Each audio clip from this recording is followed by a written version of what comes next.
para comentarem acerca da vivência de profissionais que eu tenho entrevistado, e isso certamente tem motivado muitas pessoas a não desistirem. Isso para mim é o bastante para saber que a gente a cada dia pode plantar uma sementinha de esperança e de pensamentos positivos. A live de hoje é com um amigo, um profissional fantástico, competentíssimo, que é o Michel Possidio. Ele já entrou aqui, vou convidar a Michi. Não consigo chamar ele de Michel, gente. Eu só chamo de Michi. Michi, meu amor, venha! Enquanto o Michel vai conectando aqui comigo, eu inclusive gostaria de dizer que essas lives, Construindo Sonhos... Oi, Michi! A Michi cortou até o cabelo para vir fazer a live comigo. Foi, gente? Passei até perfume. Ave Maria! Saudade, meu amigo! Também estamos, minha filha. Eu estava aqui dizendo que essas lives que eu tenho feito também têm servido como grandes homenagens que eu preciso fazer a profissionais como você, Michi, sem sombra de dúvidas. Eu já tenho quase 15 anos de magistério no direito e a minha escolha profissional me deu muitos presentes de amizades verdadeiras, que são pessoas que acabam caminhando comigo para me ajudar a superar os desafios, os problemas, e você certamente é um deles. Um grande presente que o universo me deu e que agora foi um presente estendido, né, já há um ano e pouco, na FTC. Quero mandar um beijo para todo mundo que está aqui, Sandrinho também. Olha para Sandrinho dizendo que você, inclusive, ajustou aí o cabelo. Tá todo bonito. Beijo, Mar. Beijo, Maelvi. É porque eu não sou garoto de programa de negócio de internet, não. Aí tem que ficar bonito. Bem, Michi, você está no meu divã, viu? Eu tenho dito cada vez que eu faço uma live que essas lives são completamente espontâneas. O objetivo é a gente bater um papo aqui, eu te fazer perguntas, e todo mundo que está entrando aí, vocês podem fazer todas as perguntas que vocês quiserem. Todas, todas, todas. Essa é a hora. Michel abusa, perturba demais a todos vocês. Ou perturba, ou já perturbou, isso é fato. Ou perturbará. Então, estou aqui abrindo todas as possibilidades de perguntas. É uma forma de vocês se vingarem de Michi, né? Aí, ó. Então, hoje é o arquivo confidencial com Michel de Mello Possidio. Acho que o maior título que você tem, Michel, é a pessoa que você é. Um homem probo, honesto, verdadeiro, com coração muito puro, brincalhão, sempre altivo, sempre feliz. Isso é, para mim, o maior título que você tem. Mas, além desses títulos que não têm preço, você possui graduação em Direito pela UCSAL, você é advogado, professor de Direito Civil da Faculdade de Direito, né, da Universo e da UniFTC, especialista em Direito do Trabalho pela Unifax, mestre em Ciência da Família na Sociedade Contemporânea pela UCSAL também, membro da Comissão de Direito Empresarial da OAB Bahia e membro do IBDFAM. Antes de você chegar aí nessa sua trajetória profissional, efetivamente, que você foi ali cada vez mais completando o seu conhecimento, especializando a sua escolha profissional, me conta, na sua, digamos assim, adolescência, jovialidade, à beira de fazer o vestibular, por que direito? Por que não outra profissão? Mas o que é que te conduziu ao direito? Vamos lá. Primeiro, Bruninha, obrigado, né, pelo convite. É sempre muito bom estar com você aqui. Você é uma amiga que a vida trouxe e que só está solidificando essa amizade, né? Primeiro, deixa eu agradecer aqui minha mãe. Minha mãe já está botando aqui, estou ouvindo, viu? Falar minhas besteiras, ela vai me colocar de castigo depois, né? Eu com 48 anos nas costas vou tomar um castigo hoje. Mas tudo bem, né? E queria parabenizar. São 5 meninos para ela, viu? E queria parabenizar hoje minha irmã que estava completando, rapaz, ela vai me matar, 50 anos hoje. Parabéns para minha irmã, né? Não sei se ela vai conseguir acessar aqui para dar uma assistida nisso aqui, não. Mas, Bruninha, veja o seguinte, o que foi que eu fiz antes de fazer direito? Rapaz, veja, na época, eu acho que eu entrei aqui nessa live agora com vocês também, até para quebrar um pouquinho, porque você gosta de matemática, Sandro gosta de matemática, Jeff diz que gosta de matemática também, e eu tenho pavor à matemática, né? Então, na época que a gente fazia, que eu fiz vestibular, que a gente estudava para fazer o vestibular, que a gente terminou o terceiro ano, eu, sinceramente, não sabia que porra que eu ia fazer.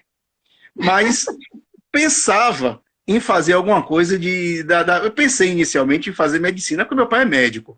Minha mãe é professora de biologia, né? E minha irmã, na época, ela saiu daqui de Salvador, foi morar em Recife, ela fazia enfermagem, depois ela mudou para odontologia. Então, tinha sempre esse viés pro lado da parte da saúde, né?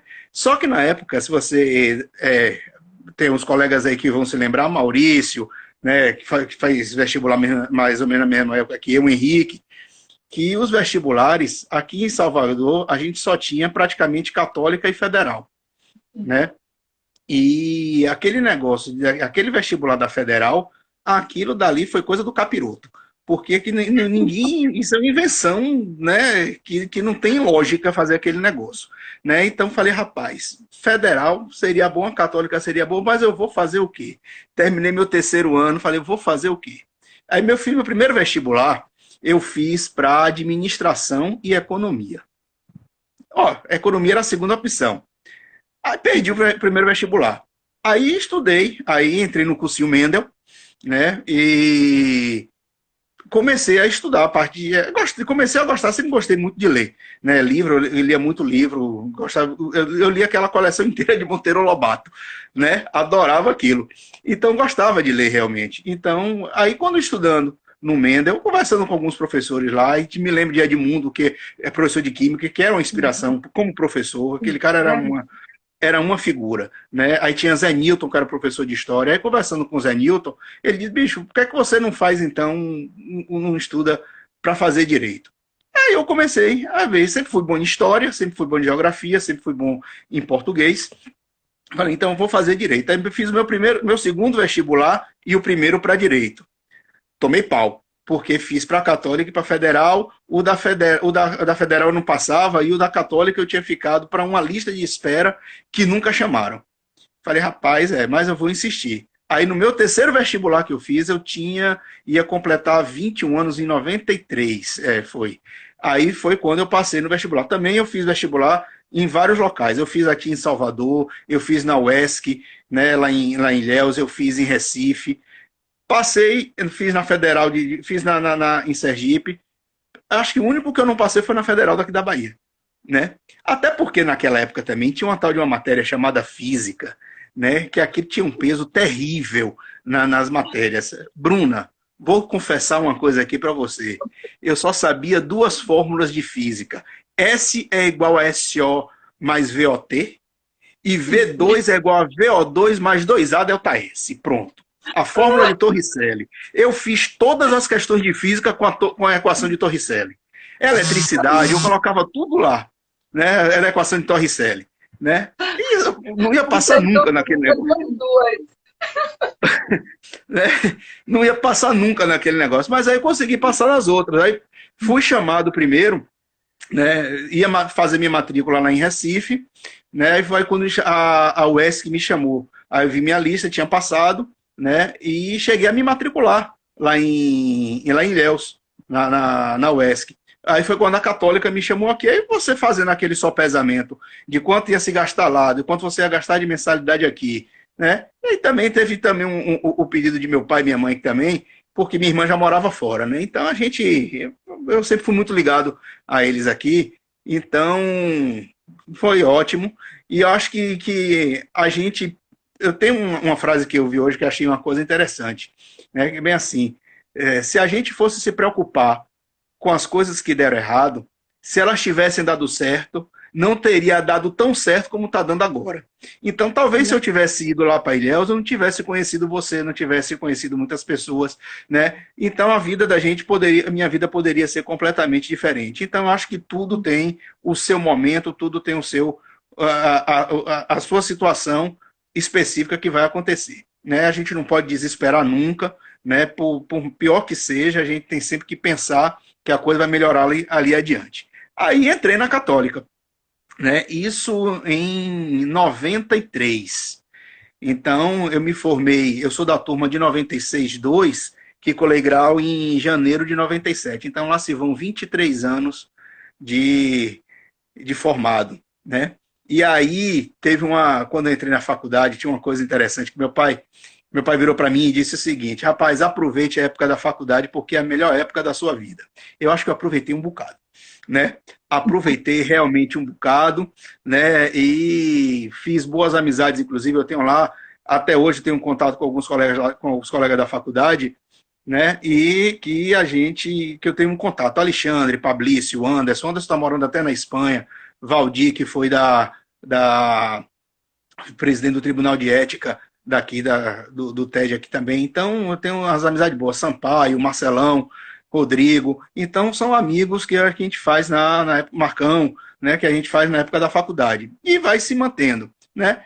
E conheci lá também, foi lá que eu conheci Cristiane, que é a mãe de Diego, todo mundo sabe, né? Então, foi minha colega de faculdade, só que a gente só começou a namorar depois de formados, né? Então, foi na época da faculdade, conheci a Ana Lívia, né? Lá era minha contemporânea, fui calouro de Ana Lívia, né? Também ela era um semestre mais adiantado em relação a mim, mas a Ana Lívia sempre foi do grupo que participava das brincadeiras da gente, né? A gente tinha um grupo que era chamado Grupo da Viva P, né? Que a gente fazia umas maluquices lá naquela faculdade, né? Mas foi uma coisa bem interessante. E direito, passa, né? é, e direito, eu assisti ontem a live de Jeff, ele falou uma coisa que é bem interessante e é verdadeira. Eu acho que todo mundo deveria conhecer do direito, entendeu? E direito é um curso muito bom, maravilhoso. A gente tem os percalços da justiça, né? Mas é um curso muito bom para quem se dedica para a área jurídica, né? Então, eu acho que eu fico um recado até para os alunos aqui, já antecipando, né, que nunca desistam. Nunca desistam do curso de vocês. Por mais tempo que você demore na faculdade, mas faça com esmero, estude, porque é uma profissão que vai trazer muitos benefícios para você. Se não de natureza econômica, mas sim de natureza pessoal também, porque vocês vão ver e vão passar por cima das injustiças e ter a visão crítica daquilo que é certo, daquilo que é errado, até para que vocês conduzam o melhor caminho de vocês. Michi, aproveitando que você falou de faculdade, me fala a primeira matéria que você teve contato, que você mais gostou. Uma disciplina que você disse que nunca na vida eu vou seguir isso. E uma surpresa, por exemplo, você nunca pensou gostar de determinado ramo e acabou seguindo. Eu até confessei na minha live, em que Sandro me entrevistou, que assim, a primeira matéria que eu detestei foi direito empresarial. E a primeira matéria que eu fui ensinar foi direito empresarial. Então, assim, que matéria você detestou, que matéria você amou assim de paixão e de primeira, e que matéria te surpreende? Bruninha, uma matéria que eu nunca gostei, nem na época da faculdade, e nem agora, direito tributário. Mas não foi a primeira matéria, porque direito tributário a gente só estudava lá para o final do curso. Mas, desde o início, eu sempre me identifiquei com o direito civil. Né? Eu tive uma excelente professora, a falecida Edna Sabá, que era uma pessoa ímpar, né? Maravilhosa como professora. Então, até a forma com que eu ministro as minhas aulas, eu me inspirei muito da forma com que ela ministrava a aula para a gente. Alguns alunos, muitos não gostam daquele negócio de ditado, mas às vezes a forma que ela fazia era a seguinte: a gente ditava, bota o aluno para copiar e depois a gente explicava. Então eu acho que isso, de uma certa forma, vai incutindo na cabeça da pessoa e vai entrando. Teve uma matéria, tá aí, uma matéria que eu nunca fui muito afeito, né? Apesar de a gente brincar muito, eu nunca fui muito fã de direito penal. Mas advoguei na área penal. Quando me formei, advoguei no início, né, pelo meu primeiro ano, mais ou menos, advoguei, mas fazendo aquelas coisas, indo para delegacia, aquela coisa toda, nunca negócio de tribunal de júri, nada disso não. Né? Até porque na época que a gente fez, que a gente era estagiário, o meu primeiro estágio foi num escritório criminal, foi com o Dr. João de Melo Cruz, falecido, que o filho dele foi meu colega, meu amigo hoje também, entendeu? Então, foi meu primeiro estágio, foi na área penal, né? A gente fala que direito penal, todo mundo se apaixona por penal, mas termina se casando com civil, e isso é uma verdade, né? Porque direito penal, a gente às vezes entra na faculdade com aquela visão do direito penal americano, aquela coisa bonita, você entrar no tribunal, você falar um bocado de coisa, arranjar, tirar o coelho da cartola ali na hora e fazer aquele mise-en-scène todo, né? Mas é uma coisa muito romântica, mas é legal, é uma matéria interessante de se estudar. É uma matéria interessante, mas não é a minha área, né? Aquele negócio de Isidoro ficar dizendo que é matéria raiz, nunca fui. Nunca fui. Né? E não existe, e Maurício, se estiver me ouvindo, não existe esse negócio de constitucionalização do direito civil, não. É civilização do direito constitucional. Né? Esse discurso é todo seu, bicho, e você pode falar o que você quiser, amigo. E o direito do trabalho foi uma matéria que eu gostei também. Tanto que eu sempre advoguei e fiz minha especialização em direito do trabalho. Eu tive dois professores bons de direito do trabalho, Saul Quadros, que foi meu professor de constitucional também, e Débora Machado, que na época era inclusive minha vizinha. E era uma professora maravilhosa também de direito do trabalho. Então sempre gostei, até porque é um sub-ramo do direito civil, mas funciona. Peraí. O espaço é meu, você me deu o espaço. Sub-ramo é difícil demais. Olha, até André tá rindo aqui, Cauã já quer aparecer para rir também. Tá bom. Eu fui dizer que você precisa falar qualquer coisa. Ó. Como é que pode dar espaço para mim, do céu? Não deu ousadia, rapaz. E aí, Cauã? Beleza? Ô, Michi, eu vi, inclusive, né? Aliás, vim descobrir isso há pouco tempo que nós conversávamos, que você fez a especialização de Direito do Trabalho no mesmo lugar que eu fiz, né? Lá na Unifac. O diretor era o Ronald Amorim, né? Já está em outro espaço, mas uma pessoa que deixou um legado fabuloso e que certamente muito contribuiu para, digamos assim, o seu conhecimento, ainda que você não viva hoje do direito do trabalho, mas efetivamente você tem uma bagagem muito grande. E assim, talvez o direito do trabalho possa até namorar com o direito civil, mas não ser um sub-ramo do direito civil, pelo amor de Deus. Fala de namorar que é melhor, pô. Sub-ramo. Até quiseram fazer o direito empresarial um sub-ramo do direito civil, mas nem conseguiram, mas né? Mas esse é o sub do sub-ramo. É o sub do sub-ramo, entendi. Já acabou com as minhas disciplinas, Jesus Cristo. Você tem uma característica que eu me identifico muito, e assim, é muito comum, é muito natural que as empatias aconteçam assim, no ambiente de trabalho, num prédio, nessa convivência, não entre parentes, mas entre pessoas superficialmente estranhas, mas a empatia começa a acontecer quando você começa a se identificar com aquela pessoa em relação a algumas similitudes de comportamento, identidades, de percepções, enfim. E aí você tem umas características que eu me identifico muito e que efetivamente eu sou assim, que é não só a simplicidade, mas acima de tudo, o pensamento objetivista. Você não gosta de discutir relação, você não é aquela pessoa prolixa que dá a volta no mundo para chegar num ponto que está ao seu lado. Então você é muito objetivo, você é muito decidido, você é muito direto. Isso certamente te ajuda. Isso, às vezes até as pessoas não entendem isso, mas eu particularmente, né, que sou assim também, e vejo que isso ajuda a nossa direção na vida, porque a indecisão, por vezes, prejudica muito, a falta de determinação prejudica muito, aquela coisa de você entrar no mundo do si, sem respostas, ou pelo menos com respostas que nesse momento não aparecerão na sua vida, faz você dar voltas e voltas e ficar no mesmo lugar.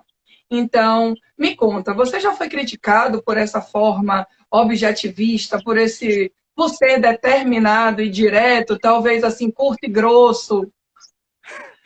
Bem, em termos estatísticos, como você gosta de matemática, acho que 60 a 70% das vezes eu sou criticado por conta disso. Às vezes as pessoas confundem isso com grosseria, realmente. Eu vou dizer que de vez em quando tem uma patadinha de leve, né? Senão não é o teatrinho que a gente faz. Né? Isso, na verdade, é o teatrinho que a gente faz.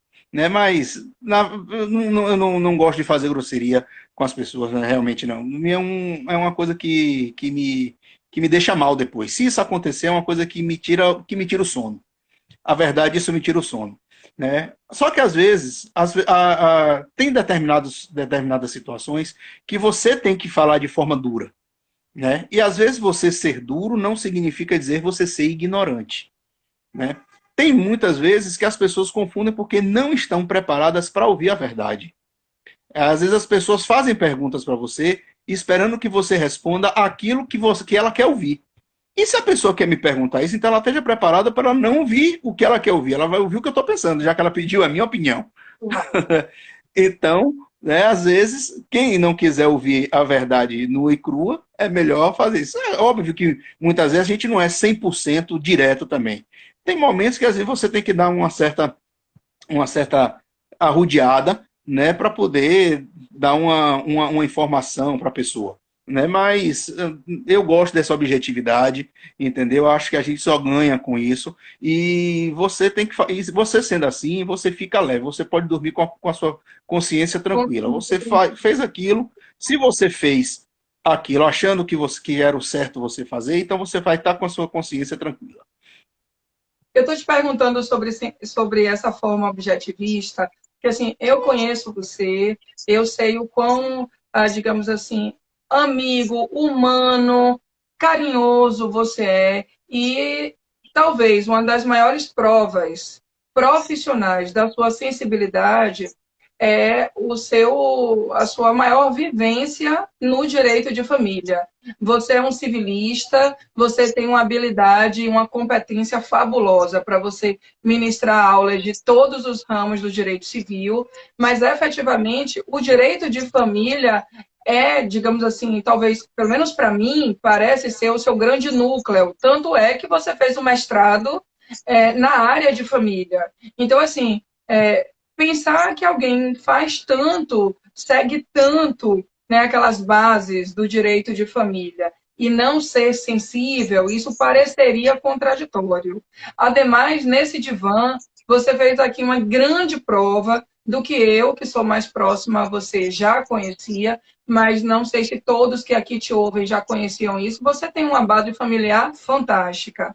Né? Você é aquele homem que você faz tudo pela sua família, que você deixa tudo pelos seus pais. Você é um excelente pai também, então você consegue honrar todos os ensinamentos que seus pais te deram com o filho que você tem.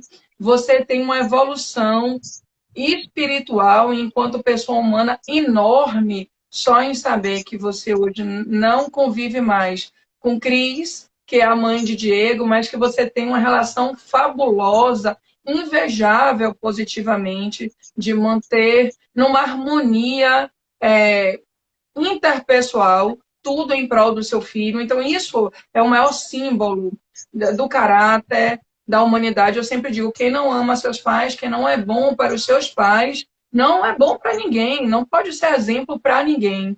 E aí você é um grande exemplo, inclusive nesse viés. Me conta, então, o que foi que te fez seguir especificamente o direito de família e, inclusive, fazer o mestrado de família. Te pergunto isso porque eu também fiz mestrado na Católica. Eu também tenho, e você, eu sei que é minha testemunha disso, eu tenho uma família muito sólida, muito igual à sua, inclusive. Uma família que é unida, assim, incondicionalmente, mas era uma das coisas que eu dizia, meu Deus, fazer um mestrado de família, eu não vou. Eu vou para políticas sociais, mas assim, família não vai na minha. Não é bem a minha cara profissional, embora seja, digamos assim, o meu alicerce enquanto pessoa humana. Mas o que foi que te fez decidir por esse mestrado?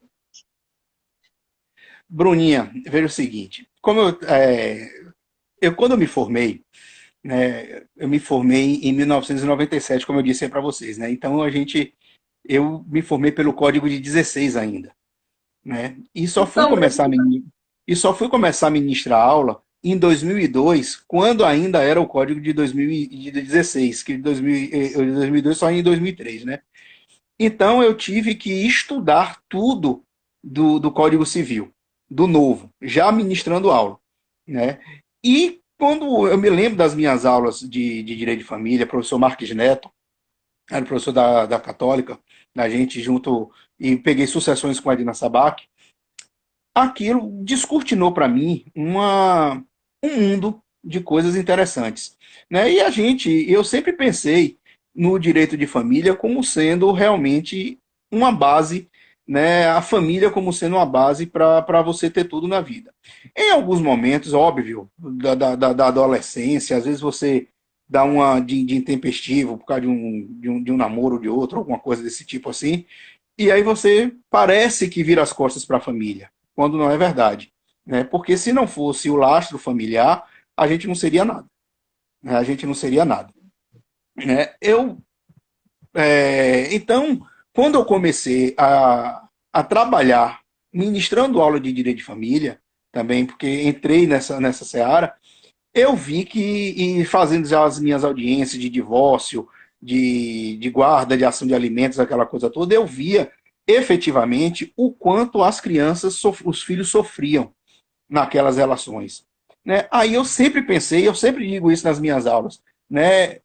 O que me levou efetivamente para a parte do direito de família foi justamente a parte do direito de filiação, né? Então, porque eu sempre pensei o seguinte, um filho não pode sofrer os problemas que os pais têm, ou que os pais trazem. Primeiro, o filho não tem culpa, né, de ter nascido daquele pai ou daquela mãe, naquela família. Né? Então tem que ser tudo voltado para ele, até porque ele é uma pessoa, é um ser completamente indefeso nesse mundo. Você vai galgando, ela vai crescendo de acordo com os seus ensinamentos. Então, se você tiver uma pessoa que lhe dê base para te ensinar, a tendência é que você seja bom. Se você tem informações erráticas, você vai errar também na sua vida. Né? Então, eu sempre achei que o direito de família sempre tinha que ser pautado dessa forma. E isso até hoje eu levo.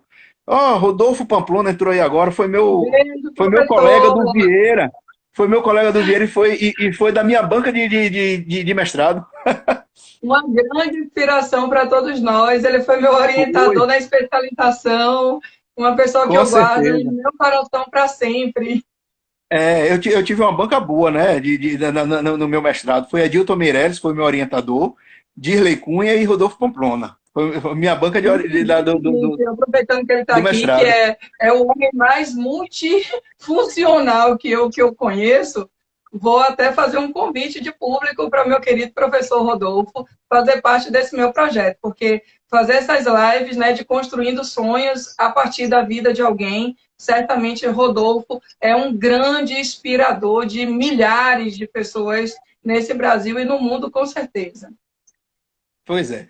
Viu? Então, voltando, aí quando a gente. Eu trabalhando nessa parte das audiências, eu verificava que a gente, na função de advogado, a gente também tinha essa função social, que era defender até o filho dos outros. Né? Então aquilo só foi se arraigando cada vez mais em mim, e talvez esse pensamento já foi tão incutido dentro de mim que quando o Diego nasceu, eu falei, eu não posso, por qualquer problema que eu tenha com Cristiane, eu não posso deixar que isso venha interferir na felicidade dele. Né? Então, Cristiane também sempre foi uma pessoa muito centrada, né? Sempre foi uma pessoa centrada. Então a gente, depois, se a gente disser que nunca teve problema, seria mentira, porque todo mundo tem problema, né? Mesmo depois de Diego ter nascido, algumas situações a gente sempre discutiu, mas talvez as discussões fossem mais voltadas até para o interesse dele. Tanto que quando a gente viu que realmente a gente estava no caminho certo, não tem razão das pessoas brigarem por conta de separação. Gente, eu sempre falo, se você não deu certo como marido e mulher, né, como companheiro, você tem que dar certo como pai e mãe. Você tem que dar certo como pai e mãe. Então, isso é uma verdade, e eu sempre digo até para os meus clientes, quando chegam lá no escritório. A primeira pergunta que eu faço não é realmente assim, vocês têm certeza que vocês querem se separar? Não, minha pergunta é, tem filho? A minha primeira pergunta que eu faço é, você tem filho? Tem filho? Porque se tiver, como é que vai ficar a situação deles? Pronto.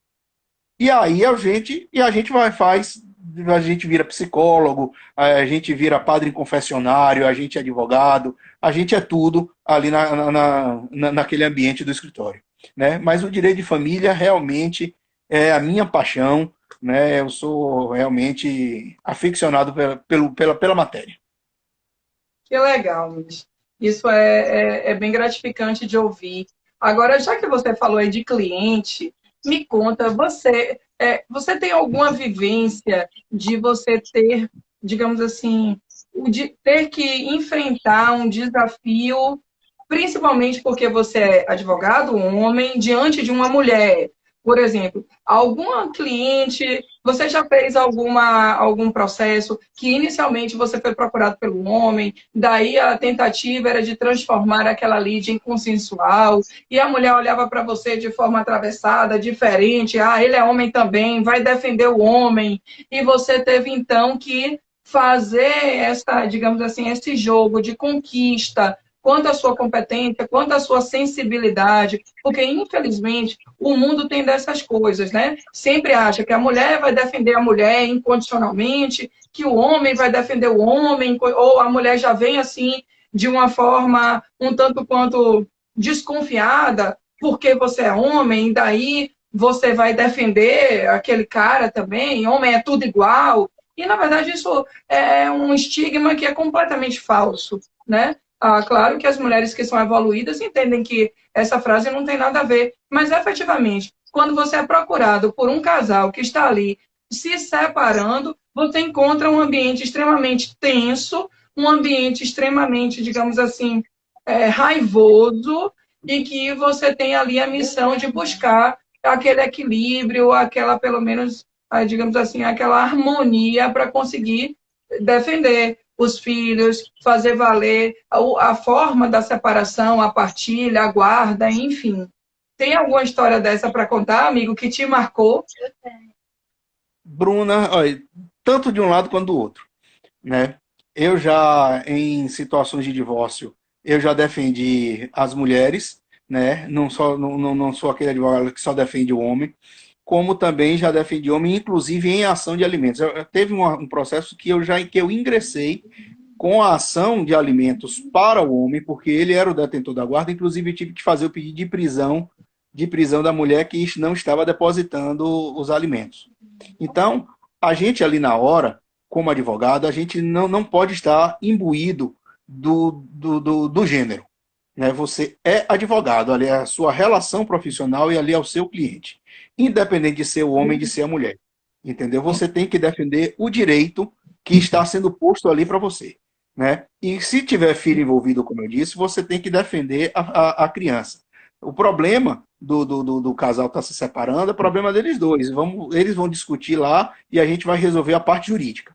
Entendeu? Eu não vou chegar nunca para um cliente e dar o conselho de dizer, não, você não tem que se separar da sua mulher, ou não vou virar para a mulher e você não tem que se separar do seu marido. É ele que tem que decidir. Agora, juridicamente, não vejo diferença nenhuma de estar defendendo o lado masculino nem o lado feminino. Entendeu? Ali a gente é profissional e a gente se transforma ali. Eu digo assim, às vezes eu brinco com os alunos, bem assim, advogado às vezes tem que ser, na direito de família, tem que ser um ser assexuado. Você não tem sexo ali. Entendeu? Você é advogado. Né? Você não é o advogado nem a advogada. Você é advogado.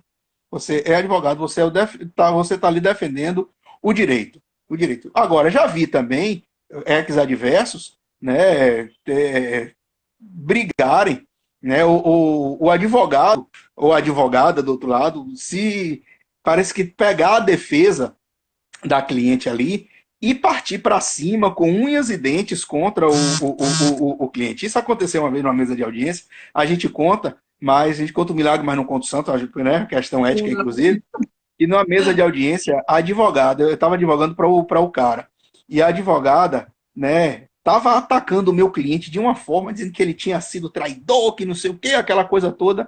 Eu botei assim a mão no queixo, aí que iria falar, ela me interrompia.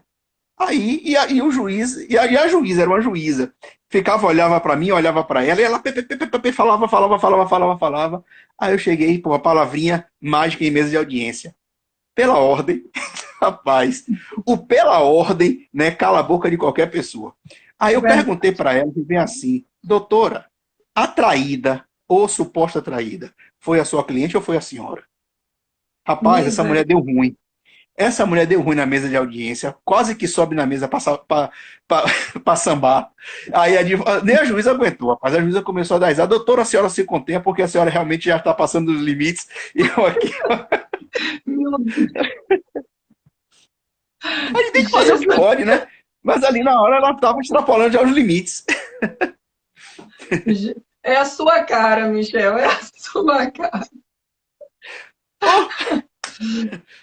Michel, você já deve ter reconciliado alguns clientes também, não já? Oi? Você deve ter reconciliado alguns clientes também. Em escritório. Já fiz, né? Já fiz reconciliação dentro do escritório, né? Agora teve outra que foi interessante, foi a gente fazendo divórcio, que era um divórcio litigioso, né? Também teve uma discussão, né? Não tinha, na época o casal não tinha filhos, né? Aí foi uma briga de divisão de partilha de bens, aquela coisa toda. Eu estava defendendo até a mulher, né, nesse divórcio. Pronto. E passou um tempo depois, uns 2 meses depois, a mulher me telefona, né? A cliente me telefona, doutor, tenho novidade para te contar. Eu falei, diga aí, ela vou me casar. Eu falei, oh, que bom, que seja feliz e que não sei o quê. Quem é o felizardo? Ela, meu ex-marido. Aí eu parei, Ai, como é? Aí ela chegou, não, depois que a gente se divorciou, a gente foi comemorar no motel. e aí vai casar de novo. Ou Ó, casou. casou de novo. É. Tem maluco pra tudo, viu? Sim, é direito de família, rapaz, tem umas coisas interessantes, rapaz. Dá Mas risada, ela tem me umas coisas. pagou os honorários, né? Oi? É Ela verdade. pagou. Pois é, os honorários foram pagos, graças a Deus. Pois é. Senão, daqui a pouco ela ia dizer que perdeu o objeto, pô. Não, mas já tinha acontecido. Preparo. Michi, a gente já está chegando aqui no momento, né? Assim, a 20 minutinhos do fim. Eu vou, então, direcionar você para algumas frases ou reflexões que eu gostaria que você completasse. Conta aí para mim qual foi, até hoje, a sua maior dor. A morte de minhas duas avós e de minha tia. Me conta qual foi a sua maior felicidade. O nascimento de meu filho. Qual foi o maior desafio superado? Entrar no universo. Qual Mas foi a foi. maior decepção? Não, Ah, maior então, peraí, decepção. por que foi o maior desafio superado entrar na Universo? Continua. Porque, Bruna, porque na verdade é o seguinte, na época que eu fui indicado, quem me indicou para ser professor do Universo, não sei se você se lembra, a professora Cianara, que era de Sim. engenharia. Ela dava Uhum. aula na FTC comigo lá em Feira de Santana. E quando ela estava aqui em Salvador, ela me indicou para lá. Então eu fiz a primeira banca, né? A Astrid era a Astrid e Marcos Vinícius eram fizeram a banca. Eles gostaram, mas não tinha vaga, porque a gente sempre soube que na Universo você tem, às vezes, essa dificuldade por conta da limitação que nós temos, né? Sim.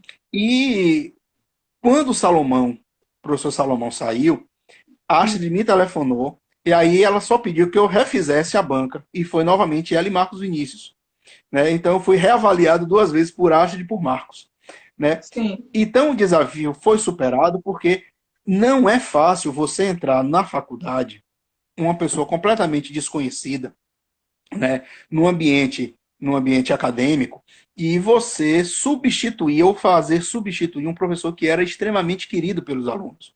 Então aquilo foi um desafio. E eu já entrei pegando justamente a matéria de família e de sucessões. Ou seja, eu já estava pegando os alunos de sétimo e oitavo semestre que já têm uma bagagem, né? Então era muito, foi um dos momentos, um dos desafios que realmente eu passei e acho que, graças a Deus, consegui superar bem isso daí. Mas Não foi é um à toa que desafio. você é tão querido pelos alunos. Não estou falando isso porque eu estou aqui na sua frente, mas assim, eu efetivamente estou testemunha disso, porque como coordenadora de direito que eu fui, eu sempre vi o carinho, digamos assim, era um carinho muito divertido que os alunos acabaram cultivando por você e tem até hoje, né? Então, assim, eles conseguiram, digamos assim, gostar de Michel do verdadeiro jeito que Michel é. E esse é o maior presente, porque você é uma pessoa extremamente transparente, você é você mesmo em qualquer lugar, você não tem duas caras, isso é fato.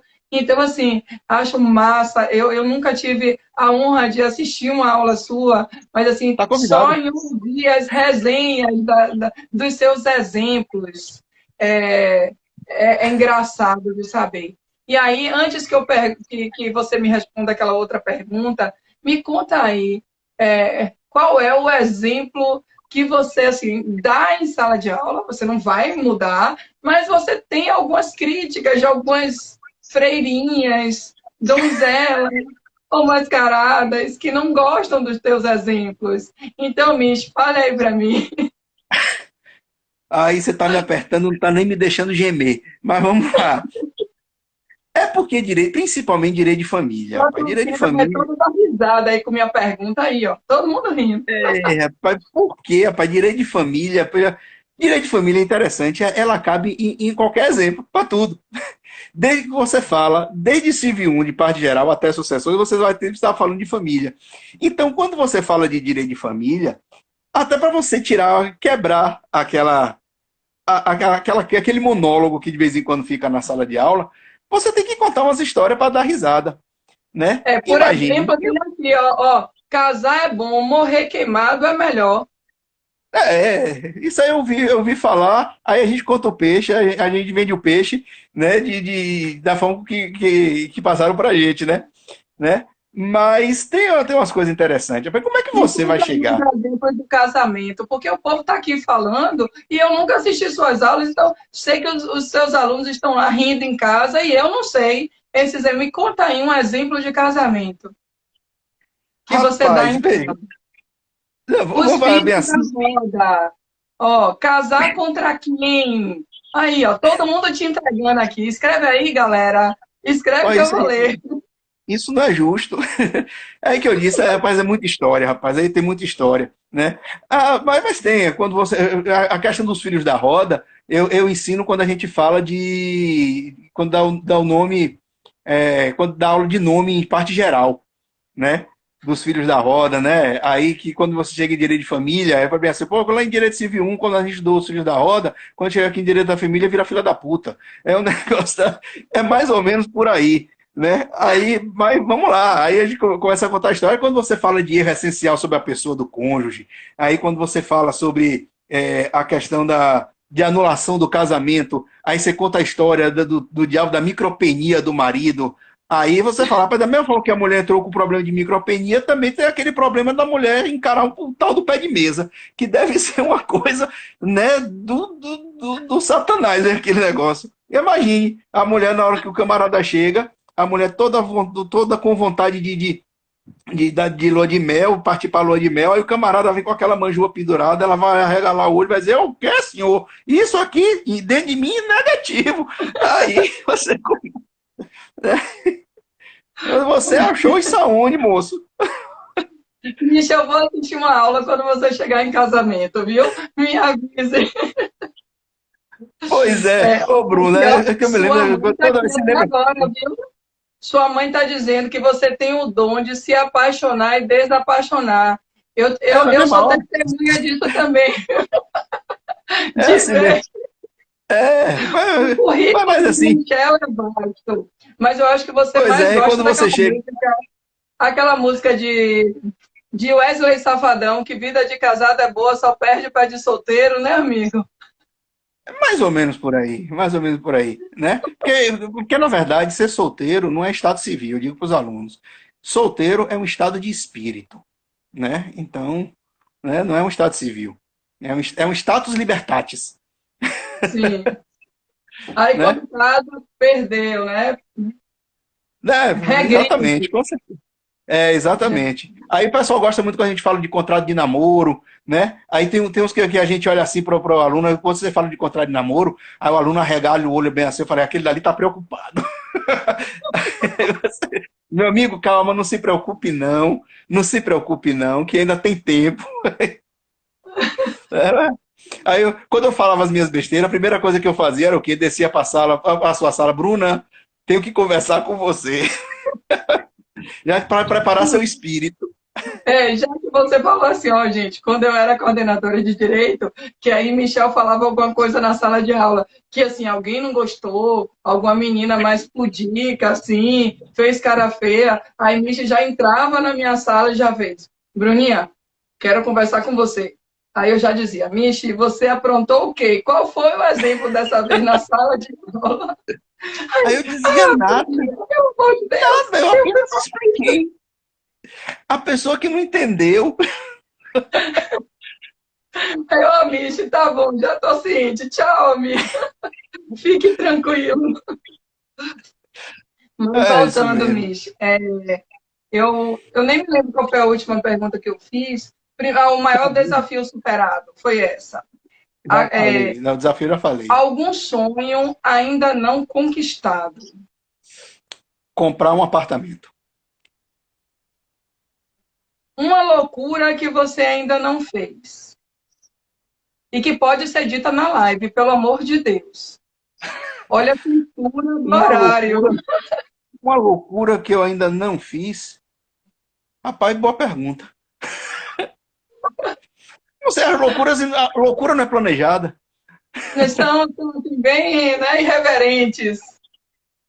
É, loucura não é planejada, né? Então, Michi, caiu assim. você tem esse jeito tão simples e tão cativante, e você efetivamente é um espelho para várias pessoas que estão aqui assistindo. O que você teria a dizer para elas diante de uma breve reflexão sobre a sua vida, a sua trajetória? Acho que travou. Não sei se ele está me escutando. Deixa eu parar aqui um pouquinho.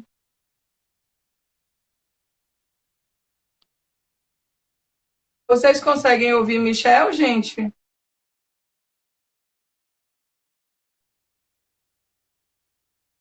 Ai, caiu. Ele vai voltar. Ele vai voltar. Deve ter sido algum problema na internet. É, olha que, pai, que absurdo. Você tá vendo? É tiro limpa, né, seu danado? Lucas Matias, tá vivo, seu ninja? Tomara que sua noiva esteja aí do lado te assistindo. Deixa eu ver se Michi volta aqui para mim. Ó, para isso. Foi falar de casamento, Michi correu. Vê se pode uma coisa dessa, Jesus.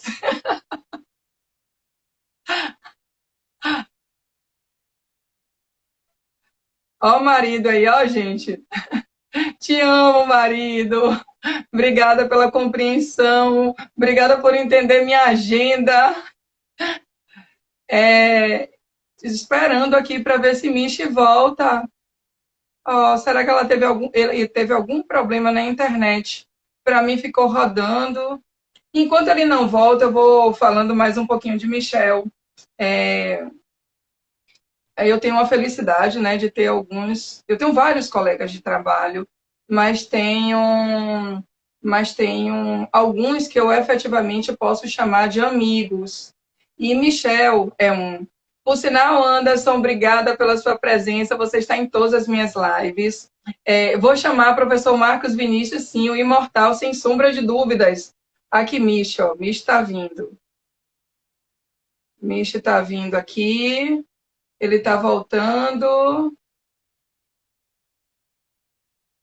Eu já aceitei. Só estou esperando o Mish aparecer. Mas, assim... Foi a censura. Mish, foi só porque a gente falou de casamento, você saiu correndo, foi? Não, foi a censura.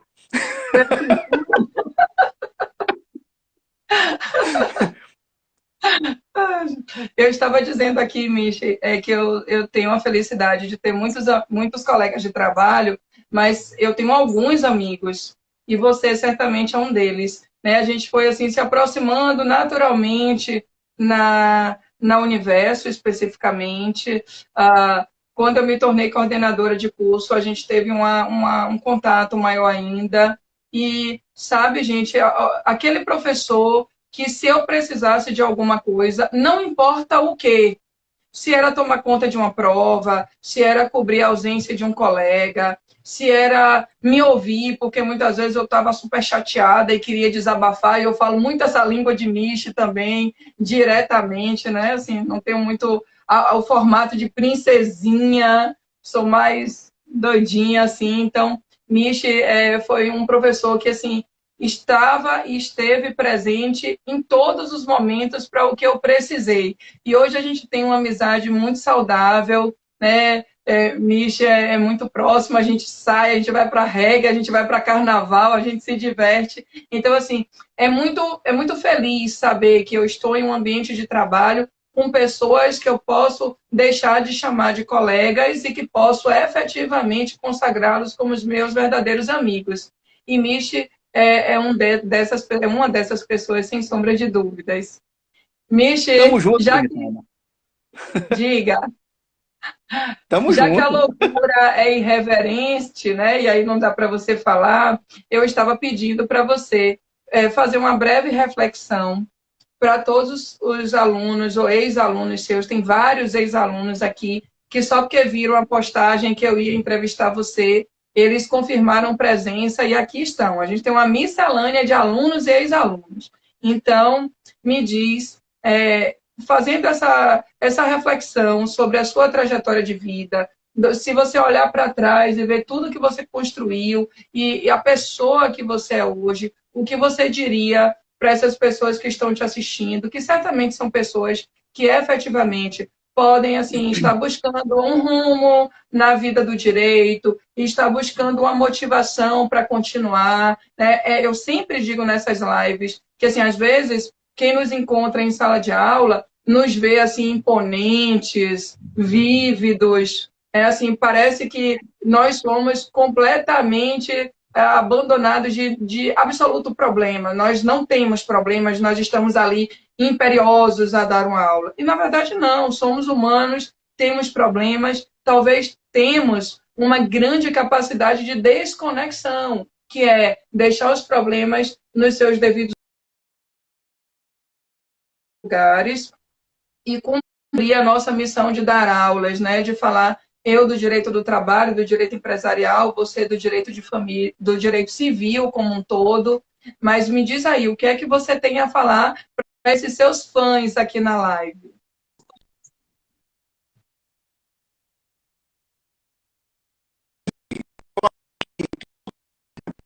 A gente tem uma pessoa aqui e você tem que ter a sua base familiar. Eu carrego família, mas assim, eu tenho O um som está grande amigo. falhando bastante para mim, Mitch. Não sei, está travando bastante aqui.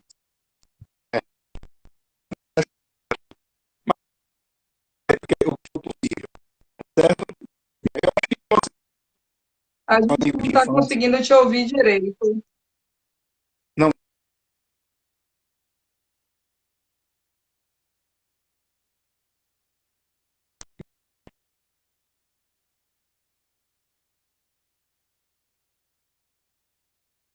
Travou mesmo. Deve ser algum problema de internet, não sei se. Você está travando para mim aqui agora. Vamos É, lá. bem, minha conexão aqui está parecendo normal.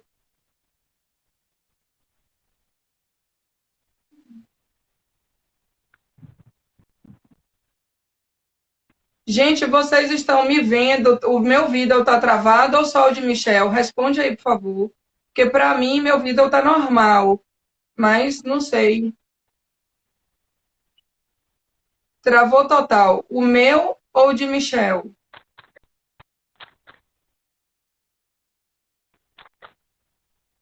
O meu parece que tá bom aqui, né? Não sei. O meu tá normal, né? É o de Misha que tá travando. Peraí, eu vou tentar. Ô, Misha, tire o seu Wi-Fi, fique no celular, só esses 5 minutinhos talvez ajuda. Já vou.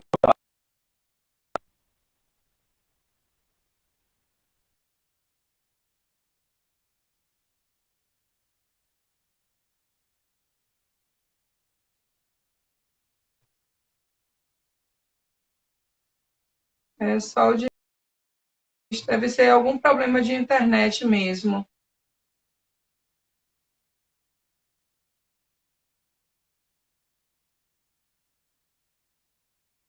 Olha, aí, Mitch, aí, o pessoal está dizendo que se acabar essa hora, a gente vai e volta para a conclusão. Não tem problema nenhum. O pessoal Sem está pedindo problema. mais uma hora com você, viu? Na hora. É só marcar. Vamos lá, Sim, tentar Mitch. falar rapidinho. Então, veja o seguinte, como eu estava dizendo, eu acho que a gente tem que lá trazer sempre um respaldo familiar e de amizades, né? Eu tenho um grande amigo de infância que é o padrinho de meu filho, Boneco, e desde o ano de 2000, já tem 20 anos que eu tenho uma grande amizade com o Facó, que você conhece também, né? Então, esses dois são amigos Conheço o assim, boneco também. Boneco também. Então, a gente conhece, são amigos que aí eu levo, que a gente vai levar a vida toda, assim como a gente que vai conquistando ao longo do tempo. A amizade que eu tenho com você, que eu tenho com o Isidoro, com o Henrique, com o Maurício, né, Simone. Não quero ficar falando todo mundo aqui, porque senão a gente pode esquecer alguém e ficar parecendo que a gente está sendo negligente com eles, né? E os amigos, a gente vai criando também amizades dentro da própria faculdade, né? Então eu tenho vários amigos hoje que foram meus alunos. Andrei, tem Anselmo, tem Márcio, tem Pedro Abreu, né? André Sá. Então Sim. tem vários alunos que você até mantém contato depois e que vai solidificando essa amizade cada vez mais, né? Então, eu acho que isso é importante. E os alunos, eu acho que tem que pensar o seguinte: em sala de aula, o professor não é inimigo, né? Tem muito aluno que às vezes olha para o professor achando que a gente ali está num pedestal, está numa situação diferenciada. E eu sempre digo, a gente, me chama de Michel, meu nome não é professor. Professor não é meu primeiro nome. Entendeu? Pode me chamar de Michel, não tem problema nenhum. Né? Porque a gente está ali para ajudar. O que a gente está ali naquele momento é porque a gente está sabendo, naquela situação, talvez um pouco mais do que aquele aluno. Que no futuro, aquele aluno pode nos superar. Né? Eu vejo uma felicidade enorme, eu sinto um orgulho danado quando eu vejo alguns ex-alunos que já estão